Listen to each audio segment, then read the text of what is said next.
jërë ngeen jëf mbokk internet yi dalati leen ak jàmm dikk yéen amali analyse jàngat ñeel si la nga xamante ne si na jamono ji nekkoon na lool li nga xamante ne si na moo di bës wala rek li nga xamante ne si na siiw lool si internet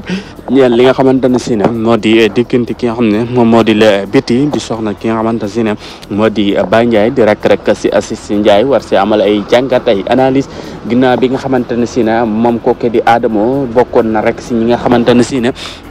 ñoo ko jëkk siiw rek si internet bi yëkkati si woon i kàddu rek ba ñëpp rek daal di dar seen i gémmiñ ñeel la nga xamante ne si na noonu la waxee woon na rek di force ba noonu la daal di amee waaye nag tegu na sa rek benn fan ki nga xamante ne si na rek moo di Baye Ndiaye daal di rek dugg si live ki nga xamante ne si na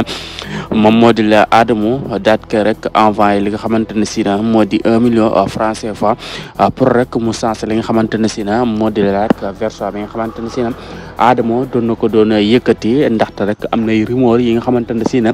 doon nañ ko si doon nemmeeku si ginnaaw moom kooku di Baye Ndiaye envoyé ki nga xamante ne si na moo di la Adamo lu tolloog 1 million francs CFA pour rek mu sens li nga xamante ne si na rek moo di la version mbir moom nag daati sokke ñu bëri si ñi nga xamante ne si na rek ñooy daati gis loolee ndax jàng nañ na ki xamante ne si na rek moo di Adamo rek daati commencé changé la nga xamante ne si na moom moo di la version ñeel la nga xamante ne si na moo di kàddu yi nga xam ne doon na ko doon yëkkati ñeel boobee la diversion mu nekk rek Sénégal yu bëri am si jaaxal sa la nga xamante ne si na rek moo di loolee raati am si diggante Baye Ndiaye ak biti ak lan moo taxit ki nga xamante ne si na rek moo di la Baye Ndiaye daati def lu mel noonu pour rek bëgg ki nga xamante ne si na